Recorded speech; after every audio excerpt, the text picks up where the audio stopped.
இது ஃபர்ஸ்ட் மலேசியாவின் செய்திகள் உங்களுக்காக.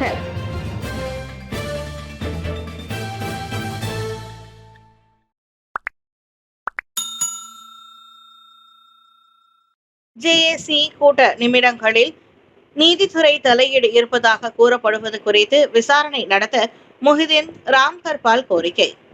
ஜேஏசி எனப்படும் நீதித்துறை நியமன ஆணைய கூட்டத்தின் நிமிடங்கள் கசிந்ததாக கூறப்படுவதை தொடர்ந்து அதிகார துஷ்பிரயோகம் மற்றும் நீதித்துறை தலையீடு தொடர்பான குற்றச்சாட்டுகள் குறித்து விசாரணை நடத்த வேண்டும் என்ற கோரிக்கைகள் தொடர்ந்து வலுத்து வருகின்றன.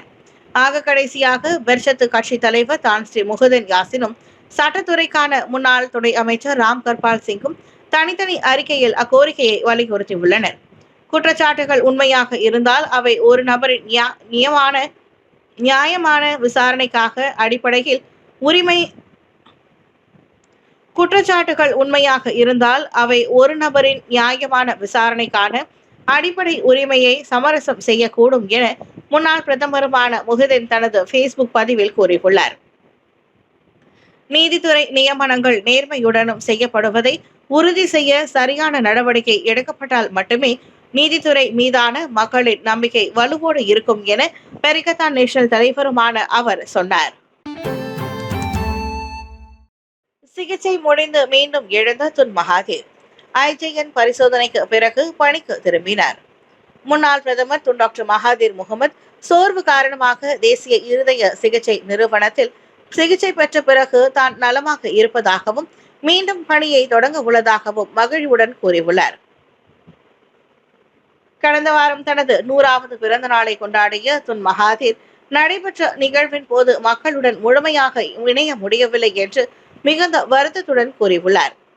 மருத்துவமனையிலிருந்து வெளியேறிய துன் யாருடைய உதவியும் இல்லாமல் நடந்து செல்வதையும் காரில் ஏறுவதையும் பின்னர் கோலாலம்பூர் அனைத்துலக விமான நிலையத்திற்கு வருவதையும் சமூக ஊடகத்தில் பதிவேற்றப்பட்ட காணொலியில் காண முடிகிறது.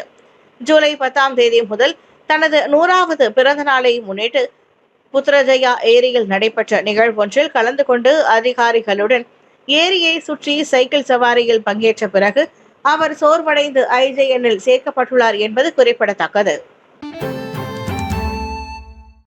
131 வெளிநாட்டினர் நாட்டிற்குள் நுழைய அனுமதி மறுப்பு. நுழைவு தகுதியை நிறைவு செய்ய தவறினால் ஜூலை 11ஆம் தேதி 131 வெளிநாட்டினர் மலேசியாவிற்குள் நுழைவதற்கு கோலாலம்பூர் அனைத்துலக விமான நிலையத்தில் உள்ள MCBA எனப்படும் மலேசிய எல்லை கட்டுப்பாடு மற்றும் பாதுகாப்பு நிறுவனம் தடை விதித்தது. சந்தேகத்திற்குரிய தங்கும் இட முன்பதிவுகள் குடியேற்ற துறைக்கு தெரிவிக்க தவறியது மற்றும் அவர்கள் தங்குவதற்கு போதுமான நிதி இல்லாதது உள்ளிட்ட பல்வேறு விதிமுறைகள் மீறப்பட்டதை மலேசிய எல்லை கட்டுப்பாடு மற்றும் பாதுகாப்பு நிறுவனம் சுட்டிக்காட்டியது. நிதித்திறன் உண்மையான நோக்கத்தின் முக்கிய அடையாளமாக இருப்பதோடு சில பார்வையாளர்கள் 1 மாதம் தங்குவதாக கூறிய போதிலும் அவர்களிடம் சுமார் 500 ரிங்கெட் மட்டுமே வைத்திருந்தனர். இது அவர்களின் நோக்கம் குறித்து சந்தேகங்களை எழுப்பியது என்று MCBA வெளியிட்ட அறிக்கையில் தெரிவித்தது. இந்த விதிமுறைகள் அனைத்துலக குடியேற்ற கொள்கைக்கு ஏற்ப இருப்பதோடு வருகையாளர்கள் தங்களின் வருகை புரியும் நாட்டிற்கு ஒரு சுமையாக மாற மாட்டோம் என்பதை நிரூபிக்க வேண்டும். பிற்பகல் 3 மணி முதல் இரவு 10 மணி வரை மேற்கொள்ளப்பட்ட இந்த நடவடிக்கையில் விமான நிலையத்தில் அனைத்துலக பயணிகளின் வருகை முனையம் மற்றும் புறப்பாடு வாயில்களில் C1 முதல் C37 வரை 300க்கும் மேற்பட்ட வெளிநாட்டினர் பரிசோதிக்கப்பட்டனர். இந்திய பாரம்பரிய கலைகள் மற்றும் கலாச்சாரத்தின் அழகை கொண்டாடிய பாரம்பரிய கலை கலாச்சார விருது விழா. உள்நாட்டு இந்திய பாரம்பரிய இசைக்கலைஞர்களை அங்கீகரிக்கும் விதமாக PKK அவார்ட்ஸ் 2.0 எனப்படும் பாரம்பரிய இசைக்கலை கலாச்சார விருது விழா 2வது முறையாக நடத்தப்பட்டது. கடந்த சனிக்கிழமை ஸ்ரீகேமகானில் மாநாட்டு மையத்தில் நடைபெற்ற அவ்விருது விழாவுக்கு மாய்கா தேசிய துணைத் தலைவர் டாக்டர் ஸ்ரீ M சரவணன் தலைமை தாங்கினார். துணை பிரதமர் டாக்டர் ஸ்ரீ அகமது சாஹித் ஹமீதியின் சிறப்பு அதிகாரி அரவிந்த் அப்பளசாமி, முன்னாள் செனட்டர் டாக்டர் டி மோகன், தொழிலதிபர் டாக்டர் மாலிக், நன்கொடையாளர் ரத்தனவள்ளி அம்மையார் உள்ளிட்ட பிரமுகர்களும் சிறப்பு வருகை புரிந்தனர். CR கார்த்திக் என்று அழைக்கப்படும் கார்த்திகேசு லட்சுமணன் இந்நிகழ்வை ஏற்பாடு செய்திருந்தார். உரிமை மேள கலைஞர்கள், நாதஸ்வர கலைஞர்கள், கோலாட்டம், மயிலாட்டம் உள்ளிட்ட நமது பாரம்பரிய இசை நடன கலைஞர்கள் என மொத்தம் 110 பேருக்கு விருதுகளோடு கோப்பைகளும் சான்றிதழ்களும் வழங்கி சிறப்பிக்கப்பட்டனர்.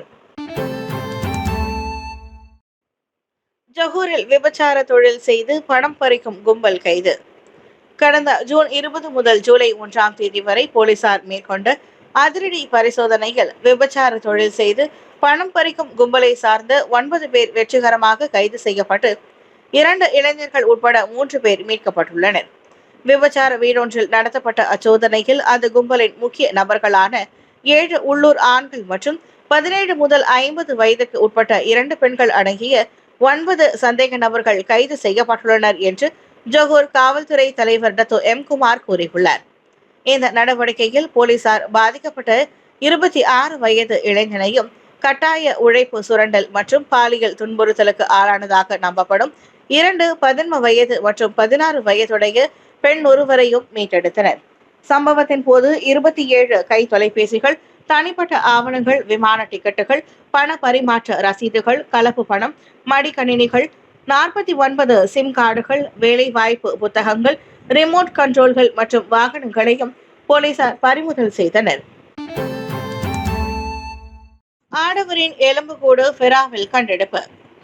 மே 2ஆம் தேதி ஃபெரா பெல்டா புக்கெட் மென்டியில் கண்டெடுக்கப்பட்ட மனித எலும்புக்கூடு எச்சங்கள் 1 ஆண்டுக்கு மேலாக காணாமல் போனதாக கூறப்படும் 49 வயதுடைய நபருக்கு சொந்தமானது என அடையாளம் காணப்பட்டது.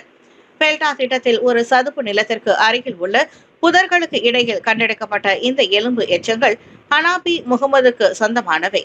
அந்த எலும்பு கூடுகள் தெங்கு அம்புவான் அப்சான் மருத்துவமனைக்கு அனுப்பப்பட்டதோடு பாதிக்கப்பட்டவரின் நெருங்கிய உறவினர்களிடம் மரபணு பகுப்பாய்வுக்காக இரத்த மாதிரிகள் சேகரிக்கப்பட்டதாக மாவட்ட போலீஸ் தலைவர் சூப்பரிண்டென்டென்ட் ஜுல்கிஃப்லி நசீர் தெரிவித்தார். மரபணு பகுப்பாய்வின் அடிப்படையில் எலும்புக்கூடு எச்சங்கள் ஹனாபியின் எலும்புக்கூடுகளாக அடையாளம் காணப்பட்டது. அவர் கடந்த ஆண்டு மே 3ஆம் தேதி காணாமல் போனதாக கூறப்பட்டது. மரபணு சோதனையில் அவரின் சகோதரரின் இரத்த மாதிரியுடன் 99.9 விழுக்காடு துல்லியத்துடன் பொருந்தியது உறுதிப்படுத்தப்பட்டது. நீதித்துறையின் சுதந்திரத்தை வலியுறுத்தி வழக்கறிஞர் மன்றம் அமைதி பேரணி. பிரதமர் துறையில் மகஜர் சமர்ப்பிப்பு. நீதித்துறையின் சுதந்திரத்தை வலியுறுத்தி மலேசிய வழக்கறிஞர் மன்றம் நேற்று புத்ரஜயாவில் நடத்திய அமைதி பேரணியில் 1000க்கும் மேற்பட்டோர் பங்கேற்றனர். கூட்டரசு நீதிமன்ற வளாகம் தொடங்கி 2.6 கிலோமீட்டர் தூரம் வரை வெயிலையும் பொருட்படுத்தாமல் அவர்கள் ஊர்வலமாக சென்றனர். வழக்கறிஞர்களோடு அரசியல் முக்கிய புள்ளிகளும் அதில் பங்கேற்றனர்.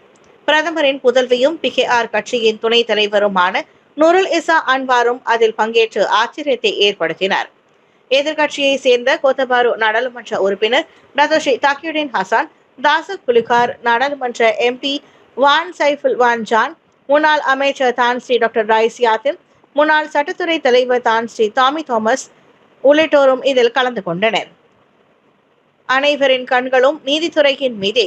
நீதித்துறையின் சுதந்திரத்தை கட்டி காப்போம், நீதித்துறைக்கு நீதி கேட்போம் போன்ற வாசகங்கள் அடங்கிய பதாகைகளை ஏந்தியும் முழக்கமிட்டும் அவர்கள் ஊர்வலமாக சென்றனர்.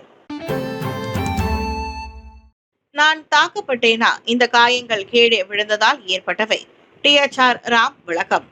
சமீபத்தில் முன்னாள் ராக அறிவிப்பாளர் மற்றும் தொலைக்காட்சி தொகுப்பாளர் ராமை பற்றிய தவறான கூறுகள் புலன குழுக்களிலும் டிக்டாக் மற்றும் சமூக ஊடக தளங்களில் வெகுவாக பரவி வந்ததை தொடர்ந்து அவரின் உடல்நிலை பற்றிய தகவல்களை தற்போது மலேசிய மண்ணின் மைந்தன் முகநூல் பக்கம் வெளியிட்டுள்ளது. சக்கர நாற்காலியில் அமர்ந்து கொண்டு முகத்தில் காயங்களுடன் ராம் இருப்பதை பார்த்தவுடன் வலைதளவாசிகள் அவர் குடிபோதையில் இருந்ததாகவும் மற்றவர்களால் தாக்கப்பட்டதாகவும் எதிர்மறை கருத்துக்களை பதிவிட்டு வந்தனர். இந்நிலையில் உண்மை நிலையை தெளிவுபடுத்த ராம் தனிப்பட்ட முறையில் MMM குழுவை தொடர்பு கொண்டு தனக்கு ஏற்பட்ட கடும் காய்ச்சலினால் தான் கீழே விழுந்து முகப்பகுதியில் காயங்கள் ஏற்பட்டுள்ளன என்று விளக்கம் அளித்துள்ளார். பின்பு நண்பர்கள் மற்றும் அருகில் இருந்தவர்களின் உதவியால் மருத்துவமனைக்கு அழைத்து செல்லப்பட்டு உடனடி சிகிச்சையும் அளிக்கப்பட்டுள்ளது என்றும் அவர் குறிப்பிட்டுள்ளார். பக்கத்து வீட்டு அப்பாவுடனான சிறுவனின் பிணைப்பு வலைதளவாசிகளின் மனங்களை நிகழ செய்கிறது. பல்லின மக்கள் நல்லிணக்கத்தோடு வாழும் இந்நாட்டில் அந்த ஒற்றுமையை சீர்குலைக்கும் வகையில் அவ்வப்போது சில கீறல்கள் விழுந்தாலும் ஒன்றுபட்ட மலேசியர்களுக்கு இடையிலான பிணைப்பை யாரும் மறுக்க முடியாது. இன மத நிற பேதமின்றி மலேசியர்களுக்கே உரித்தான நட்பும் அன்பும் விரிவாக்கத்தான் முடியாதவை. அப்படிப்பட்ட ஒரு நிகழ்ச்சியான வீடியோதான் தற்போது வைரலாகியுள்ளது. இந்திய அண்டை வீட்டுக்காரர் வீடு திரும்பியவுடன் ஒரு இளம் மலாய் சிறுவன் அன்போடு அப்பா என்று ஓடி சென்று உற்சாகமாக வரவேற்கும் அவ்வீடியோ வலைதளவாசிகளின் மனதை உருக்கி உள்ளது. அந்த வீடியோவில் அப்பா வேலைக்கு சென்று விட்டதாக அவ்வாடவரின் மனைவி விளையாட்டாக கூறிய பிறகு அந்த நபர் சிறுவனை அன்பாக தூக்கிக் கொண்டு தனது கைகளில் சுமந்து கொண்டே வீட்டை நோக்கி ஒன்றாக நடந்து செல்கிறார். பின்னர் அம்மாது ஓடுவது போல் பாசாங்கு செய்தார். சிறுவனும் அவரை துரத்தி கொண்டே ஓடினான். ஆனால் பாதியிலேயே நின்றுவிட்டு வீட்டில் இருந்த அந்த அப்பாவிடம் திரும்பி சென்றால் அதனை அம்மாது வேடிக்கையாக கவனித்தார். வெளி நடவடிக்கைகளில் ஈடுபடும் ஆசிரியர்கள் வரம்புகளை மறுபரிசீலனை செய்யும் கல்வி அமைச்சு. பள்ளி சார்ந்த நடவடிக்கைகளை கடந்து வெளி நடவடிக்கைகளில் அதிகம் பங்கேற்கும் ஆசிரியர்களின் எண்ணிக்கையில் வரம்புகளை நிர்ணயிப்பது குறித்து கல்வி அமைச்சு பரிசீலித்து வருவதாக கல்வி இயக்குநர் ஜெனரல் அசாம் அகமது கூறியுள்ளார். இதுபோன்ற நடவடிக்கைகளுக்காக ஒரே நேரத்தில் எத்தனை ஆசிரியர்கள் பள்ளிக்கு வெளியே இருக்க முடியும் என்பதை நாங்கள் விவாதிப்போம் என்று அவர் மேலும் உறுதியளித்துள்ளார். மேலும் ஆசிரியர்களுக்கு அதிக சுமையை தவிர்க்க வெளிப்புற மற்றும் இணை பாடத்திட்ட நடவடிக்கைகளை சிறப்பாக ஒருங்கிணைக்க முதல்வர்கள் மற்றும் தலைமை ஆசிரியர்களையும் அவர் கேட்டுக் கொண்டுள்ளார்.